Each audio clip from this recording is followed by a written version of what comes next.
Existem pessoas mais evoluídas espiritualmente do que outras? E se elas existem, o que define exatamente essa evolução? É o tempo de meditação? É a quantidade de cerimônias que alguém faz? É ir a retiros, seguir uma religião, frequentar um culto toda semana? O meu nome é Renascimento e aqui nesse canal nós falamos sobre autoconhecimento e espiritualidade de forma inteligente e madura. Se você gosta desse tipo de conteúdo, não deixe de se inscrever aqui no canal, curtir esse vídeo e ativar as notificações para você não perder nada por aqui. Isso me ajuda muito a fazer esse conteúdo chegar em outras pessoas. Hoje nós vamos falar sobre evolução espiritual. Uma pessoa que medita várias horas por dia é necessariamente mais evoluída do que alguém que não faz nenhuma prática formal? Ou uma pessoa profundamente espiritual é automaticamente uma pessoa melhor? Melhor em quê? Mais consciente, mais ética, mais humana? Porque, se a gente for honesto, essa ideia de evolução espiritual quase sempre vem acompanhada de uma hierarquia silenciosa. Alguém está mais à frente, alguém está mais atrás, alguém já chegou e alguém ainda nem entendeu.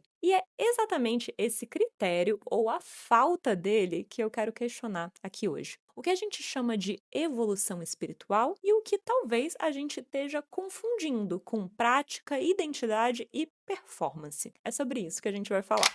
Existem pessoas mais evoluídas espiritualmente do que outras? E essas pessoas são melhores que as outras? E se elas existem, o que exatamente define essa evolução? Existe uma crença silenciosa que atravessa quase todos os ambientes espirituais, mesmo quando ninguém admite isso em voz alta. A crença de que quem faz mais práticas espirituais é mais evoluído, mais consciente, mais desperto. Não importa muito qual seja a tradição.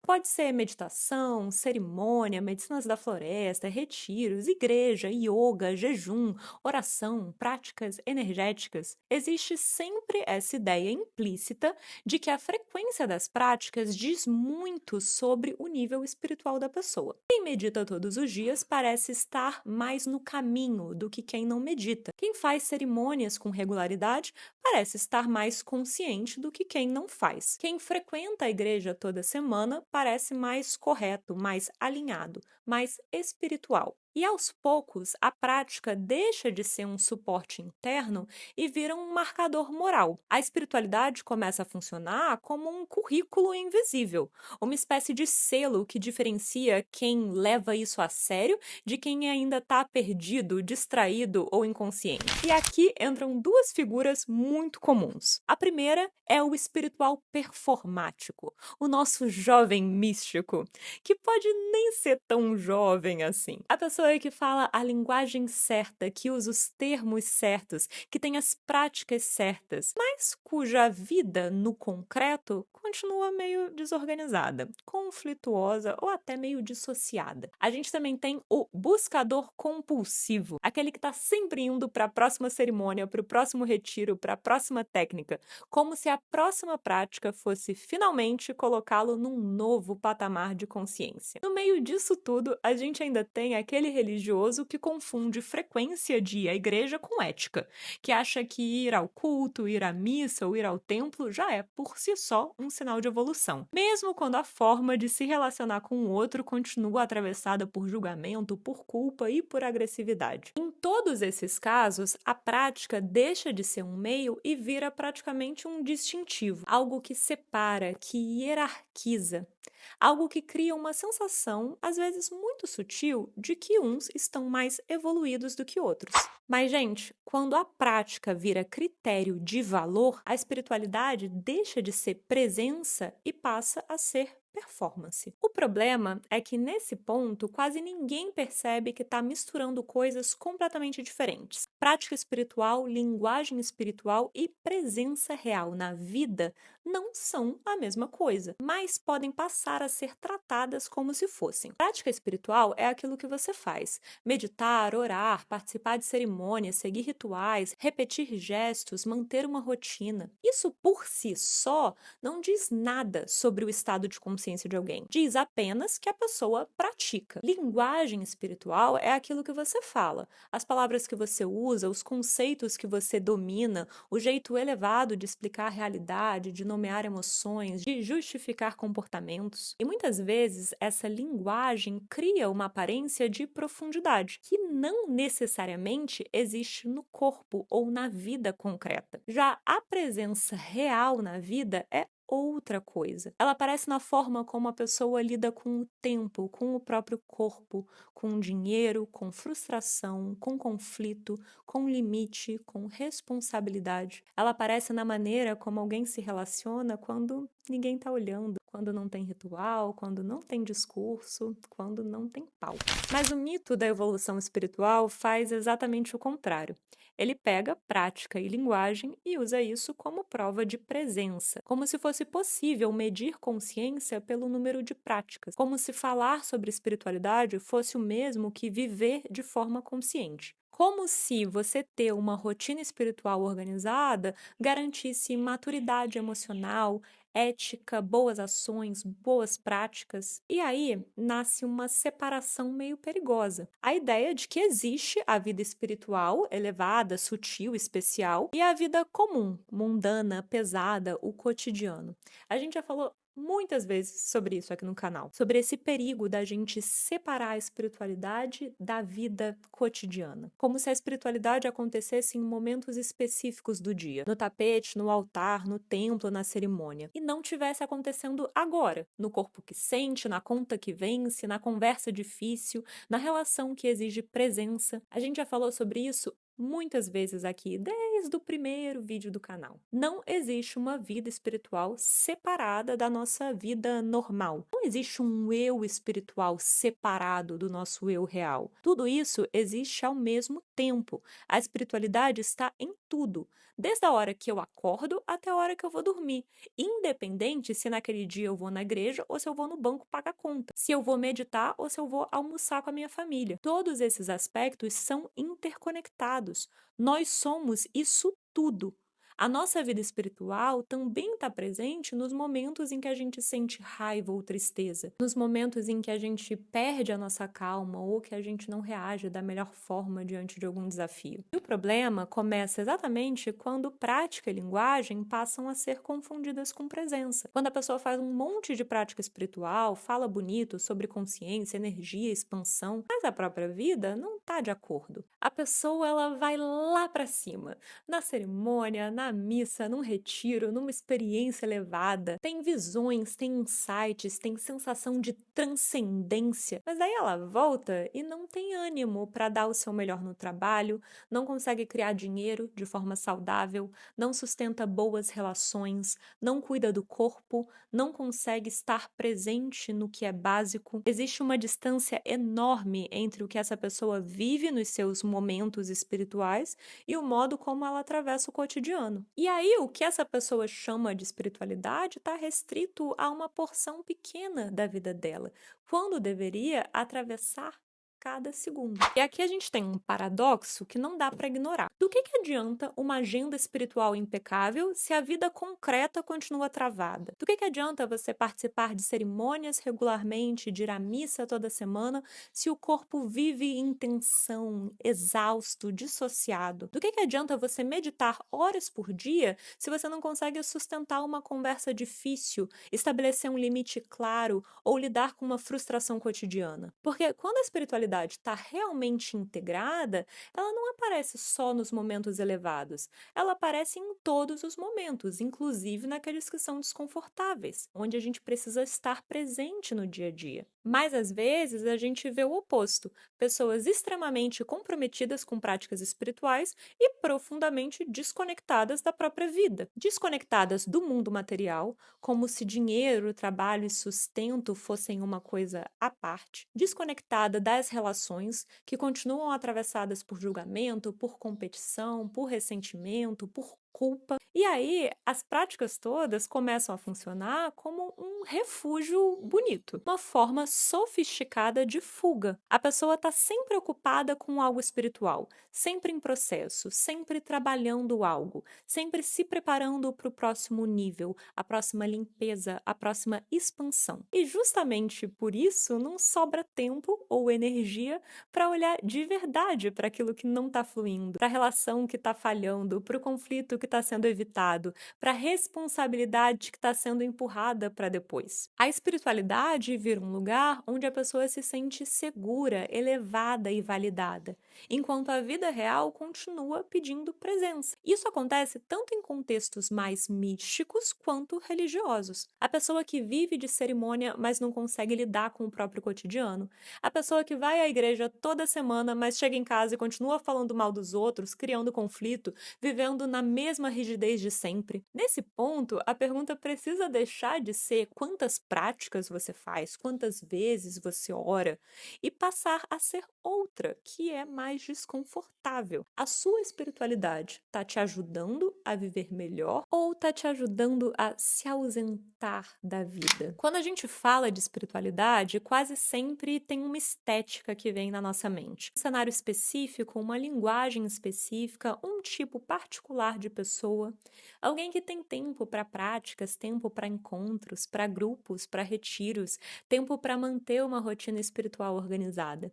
E isso, aos poucos, vai criando uma imagem distorcida do que é sabedoria, como se a consciência tivesse ligada a certos espaços, a certos calendários, a certos ambientes, e não à vida em si. Porque na prática, manter muitas dessas rotinas espirituais exige tempo, dinheiro, energia e muitas vezes uma certa estabilidade que não está disponível para todo mundo. Ir a um retiro custa caro, participar de cerimônias frequentemente exige disponibilidade. Manter uma agenda espiritual intensa pressupõe que alguém esteja cuidando de outras partes da vida, ou que a própria vida permita esse tipo de organização. E quando a gente não questiona isso, a espiritualidade começa a se confundir com um privilégio, com um produto, com um calendário social. Um circuito de eventos, de encontros, de grupos, de experiências, onde as pessoas se encontram, se reconhecem, se validam, mas nem sempre transforma.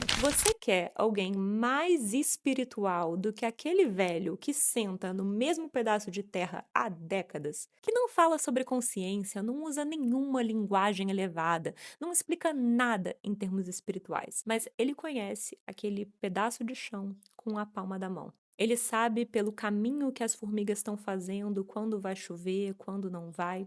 Ele sabe quando é hora de plantar, quando é hora de esperar. Ele sabe respeitar o tempo, porque o corpo dele aprendeu isso vivendo. Ele não está buscando, mas ele está em plena relação viva com a natureza. Eu, particularmente, acho que talvez não exista nada mais espiritual do que isso. Ou então, aquela pessoa comum, que não vai nem à igreja, que você nem chamaria de espiritual, mas que trabalha, cuida da casa, sustenta a própria vida, cria filhos, enfrenta dificuldades, lida com cansaço, com frustração, e mesmo assim está ali, presente, confiando na vida, confiando num poder maior, com fé em si mesma e nos seus caminhos. Ela não tem tempo para ir num retiro, não tem agenda para ir num templo, não tem vocabulário espiritual, mas ela sabe o que precisa ser feito naquele dia. Ela sabe assumir responsabilidade, ela sabe estar onde ela está sem fugir. Ela está profundamente inserida na própria vida. E isso exige uma presença que nenhuma prática por si só garante, nenhuma teoria vai te ensinar. Essa pessoa talvez nunca tenha feito uma prática formal, talvez não saiba explicar nada em termos espirituais, mas ela está no próprio lugar. E estar no próprio lugar exige um tipo de consciência que nenhuma estética espiritual garante. E aí entra o contraste, não entre quem pratica e quem não pratica, mas entre quem está está atravessado pela vida e presente no seu dia e quem está só passando por experiências. Porque existe uma espiritualidade que acumula vivências e outra que se aprofunda na realidade. Sabedoria não é uma imagem espiritual, não é um repertório de práticas, não é um calendário cheio. Sabedoria é relação com o tempo, com o corpo e com a realidade. É estar onde se está, fazendo o que precisa ser feito com presença. E talvez seja isso que a gente precise reaprender a reconhecer como espiritualidade. Porque aquelas pessoas que estão realmente de acordo com a vida, com o tempo, com o corpo, com a sua presença, não estão tentando provar nada para ninguém. Elas não se colocam acima de nada. Elas não se apresentam como referência, elas não usam isso como identidade. E se essa sabedoria verdadeira não se organiza em hierarquia, então da onde vem essa sensação de superioridade espiritual? De que existem essas pessoas mais evoluídas espiritualmente e que essas pessoas são melhores que as outras? Essa sensação, ela nem sempre é explícita. Na maioria das vezes, ela pode ser sutil, educada. Ela não aparece como uma arrogância direta, mas talvez como uma certeza silenciosa de que você está mais consciente, mais desperto, mais alinhado. É aquela postura de quem olha para o outro e pensa: ele ainda não entendeu. Mas quando ele despertar, ele vai ver. Isso é coisa de quem ainda não tá nesse nível. De quem olha para a própria mãe, que tem um entendimento diferente sobre determinada questão social e pensa que é mais evoluído que ela, por pensar diferente. O mais curioso é que muitas vezes essa sensação de superioridade vem acompanhada de um discurso inteiro sobre ausência de ego. Quanto mais a pessoa fala que não tem ego, mais ela se coloca acima. Não porque ela quer dominar, mas porque ela acredita sinceramente que sabe mais. A espiritualidade vira um novo território para o ego operar. Só que agora ele é mais limpo, mais bonito, mais elegante. Não é mais o ego que quer status material, é o ego que quer consciência, que quer estar certo espiritualmente. E isso cria uma hierarquia invisível. Existe quem está mais avançado, quem segura mais luz, quem vibra mais alto, quem já transcendeu certas coisas. E por isso se sente autorizado a olhar de cima. E, gente, não é que não existe diferença de experiência de vida. Claro que existe. Se uma pessoa passa o dia todo reclamando, se colocando como vítima de tudo, alimentando ressentimento, ela vai viver a vida de um jeito. Se outra pessoa escolhe exercitar gratidão, responsabilidade, presença, ela vai viver a vida de outro jeito. Existe sim diferença de vibração, de postura interna, de como a pessoa se relaciona com a própria experiência. Claro que isso é real, mas isso não tem a ver com alguém ser mais evoluído espiritualmente do que o outro, ou isso não tem a ver com as práticas que você acumula. Isso tem a ver com escolhas. E as nossas escolhas mudam ao longo da vida. Em certos momentos, dar um próximo passo no seu autodesenvolvimento pode significar dedicar mais tempo à meditação. Em outros, pode significar o oposto. Pode significar parar de buscar tanto e aprender a estar mais no corpo, na terra, na vida concreta. Os grandes mestres que eu já conheci, eu não estou falando de gente de palco, eu estou falando de gente com sabedoria profunda. Falam sobre pessoas mais ou menos evoluídas, mas falam de caminhos, de processos, de necessidades diferentes em momentos diferentes. Porque um caminho que aprofunda alguém pode alienar outra pessoa. O que é remédio para um pode ser fuga para o outro. Talvez para alguém que vive olhando para o céu, o próximo passo no autodesenvolvimento, na evolução espiritual, seria justamente descer, criar raízes, trabalhar, construir algo, criar uma família, cuidar do que é simples e às vezes repetitivo. E talvez para alguém que vive só na sobrevivência, sem nenhum espaço interno, o próximo passo seja sim parar um pouco, silenciar, olhar para dentro. Não existe um único lugar onde a espiritualidade habita. Ela não mora só no templo, nem na cerimônia, nem na missa, nem na prática formal. E é claro que existem pessoas que frequentam essas cerimônias, esses templos, essas missas, e estão realmente a serviço, com a vida alinhada, criando coisas belas, sustentando pessoas, projetos, comunidades, graças a Deus. O problema nunca foi a prática. O problema é transformar escolha em hierarquia, caminho em pedestal e a espiritualidade numa identidade superior. E é aqui que, para mim, a ideia de evolução espiritual precisa ser desmontada. Não porque não existe transformação, amadurecimento, aprofundamento. Claro que existe. Mas porque, do jeito que essa ideia costuma ser usada, ela carrega uma coisa muito específica: a noção de que pessoas espiritualmente evoluídas são melhores e de que você mede essa evolução espiritual por práticas. Eu acho que, no fundo, talvez a questão não é se você está evoluindo espiritualmente, não é se você está no nível certo, se você sabe o que é melhor, se você pratica tudo certinho, se você tem uma rotina impecável ou se você entende todos os conceitos. Mas a questão é: você está habitando a sua vida? Você está dando conta do que precisa ser feito agora? Você está cuidando de você? Você está assumindo as suas responsabilidades, trabalhando, criando, sustentando, sentindo, relacionando, vivendo? Seja lá quais forem as suas práticas espirituais ou não, seja lá quais forem os seus retiros, cerimônias, meditações. O que vai fazer de você uma pessoa melhor não é quanto tempo você passa meditando ou rezando, não é quantos livros espirituais você leu, não é quantos retiros você frequentou. O que vai fazer de você uma pessoa melhor é quanto mais presente você consegue estar na vida que você tem.